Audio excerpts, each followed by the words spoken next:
So class 9 today in history, the chapter number 2 is Socialism in Europe and the Russian Revolution. So what is the meaning of socialism?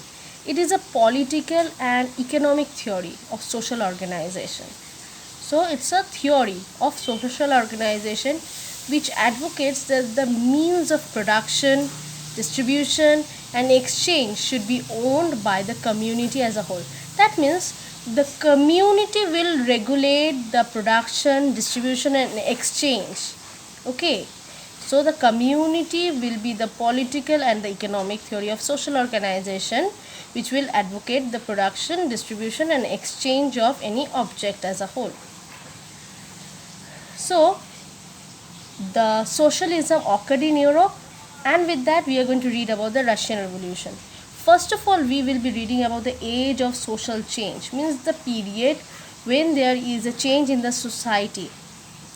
In the last chapter, we have already read about the powerful ideas that circulated in Europe after the French Revolution.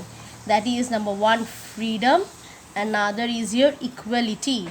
Freedom, yes, they opt for freedom, they opt for equality. Now, in this chapter, we will be seeing a dramatic change. There will be creating a dramatic change in the way in which society was structured. Before this 18th century, society was broadly divided into estates and orders. And in that, aristocracy and the church, they are the powerful one and they used to control all the economic and social power. Then after the revolution, after the French Revolution, again we see different changes. In many parts of the world, including Europe and Asia, new ideas evolved. What is that idea? Individual rights and who controls social power. In India also, Raja Ram Mohan Roy and Desrosiers, they talked about the importance of French Revolution, and yes, there was other debates relating to the ideas of post-revolutionary Europe. So when the colonies started developing, societal change was reshaped. There are many types of people, and some wanted a complete transformation of the society and some wanted it to do slowly, go it for slowly. Necessary changes, some accepted necessary changes, but they are opting for gradual shift. Okay, gradual shift to restructure society radically. Among them, some were conservative, some were liberals or radicals. Okay. So in this chapter, we are going to see the revolution in Russia. We will see socialism became one of the most important, significant and powerful idea. So socialism will becoming the most important and powerful idea to shape society in the 20th century. So we have already crossed 18th century, we have already crossed 19th century. Now we will be moving towards 20th century. This Russian Revolution became a model for many other revolution too. So let's begin with 1.1, liberals, radicals and conservatives. First is our liberals. Now this is a group which looked for change in the society. They wanted a nation which can tolerate all religion, which can adjust with all religion. Okay, we should remember that at this time European states usually discriminated, means there is a racial discrimination in favor of one religion or another.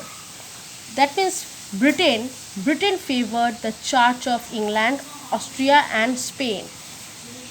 Okay, Britain favored the Church of England, Austria and Spain favored the Catholic Church. Sorry, I made a mistake. Britain favored the Church of England and Austria and Spain favored the Catholic Church. So two types of churches. Liberal opposed the uncontrolled power of dynastic rulers. Opposed means they are not interested. Opposed means they are not they are disagreeing that there should not be uncontrolled power of dynastic rulers. They wanted to safeguard the right of every people against government. They argued for representative, elected parliamentary government, those who, when subject to laws interpreted means explained by a well trained judiciary. But we should remember they are not the Democrats, because they do not believe in universal adult franchise. Universal adult franchise means everyone who are adult have the right to vote. They do not believe in that, and also they did not want women to give vote. So that is what our liberals. Now comes our radicals. If we look at the radicals, they wanted a nation in which government was based on the majority of a country's population. Think there are 500 people. Among them, if 400 opt for one representative, that is what the demand of the radicals. Many supported women's suffragette movement. What do you mean by suffragette movement? A movement which give women the right to vote. Suffragette movement means a movement in which women get the right to vote. So, unlike liberals, they oppose the privileges of great landowners and wealthy factory owners. So, they also disagree that the great landowners and the wealthy factory owners, they shouldn't get the privilege.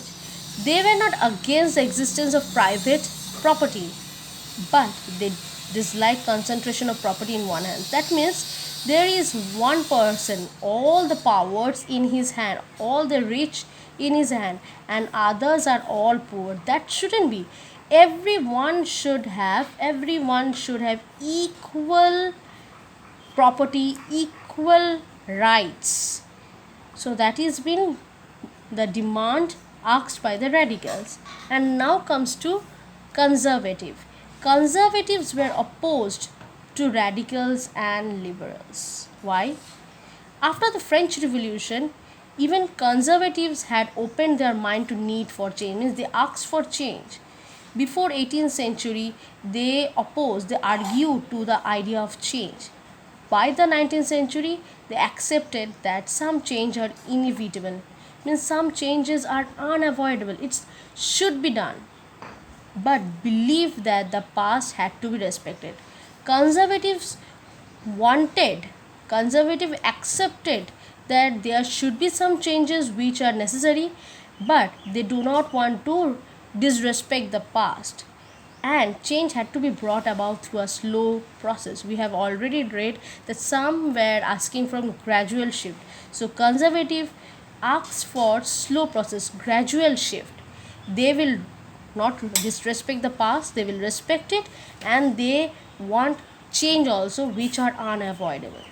So there are many types of ideas about societal change which are clashing, means which are collapsing during the political and social turmoil followed by, means after the French Revolution. So these attempts at revolution and national transformation in the 19th century that helped define both the limits and potential of the political tendencies. What are the limits and what are the potential, all are being defined through these societal changes, these societal ideas. So today up to here, next day I will be heading towards industrial society and social change.